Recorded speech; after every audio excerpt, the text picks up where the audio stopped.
Ang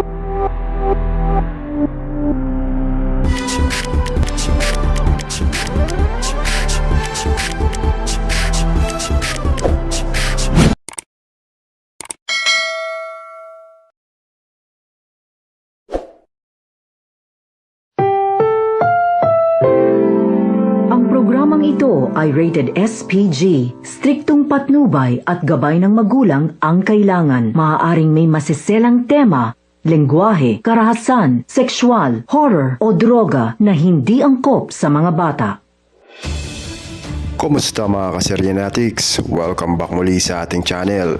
Sa nalalapit na episode ng House of Lies, isang nakakagulat na revelasyon ang tuluyang yayanig sa buong pamilya Torre Campo. Matapos ang mga pahiwatig sa nakaraang episode tungkol sa sikreto na nakaraan ni Regina, magsisimula na ang maghinala sina Edward na may mas malalim pang katotohanan sa likod ng mga kasinungalingang bumapalot nga sa kanilang pamilya.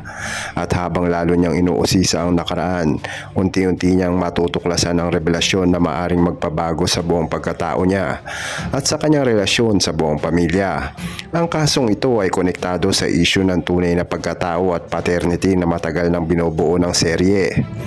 Samantala si Regina ay magsisimulang mataranta habang ramdam niya ang unti-unti nang mabubunyag ang sikreto na matagal niyang tinatago at inilibing sa hukay.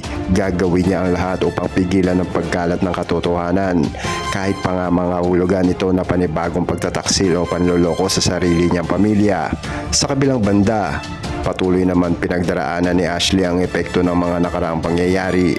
Sa kanyang buhay, ang komplikasyon ng kanyang kondisyon ay patuloy na nagdudulot niya ng tensyon sa loob ng pamilya at magiging mitya ito na panibagong banggaan sa pagitan ng mga taong pagsisisihan kung sino nga ang tunay na may kasalanan sa kanyang sinapit. Hindi rin mapipigilan ang muling pagputok nga ng galit sa pagitan ni Marge at Thea. Habang lumalala ang sitwasyon, maghaharap muli ang dalawang babae sa isang emosyonal at mabigat na konfrontasyon. Ilalabas ni Marge ang lahat ng hinanakit na matagal niyang kinikimkim, habang pilit naman ipinagtatanggol ni Thea ang kanyang sarili laban sa mga akusasyon. Ngunit ang pinakamalaking pasabog nga ng episode ay ang posibilidad nga na tuluyan mabunyag kung sino nga talaga ang tunay na ama ng isa nga sa mga anak sa pamilya. Isang revelasyong maaring gumiba sa pundasyon ng pamilya Torre Campo at magpapasimula ng mas malalim pang gulo. At sa pagtatapos nga ng episode, isang matinding cliffhanger na mag-iiwan sa lahat ng manonood. Na ang tanong, kapag lumabas na nga ang buong katotohanan, sino ang mananatiling pamilya at sino nga ang tuluyang tatalikuran?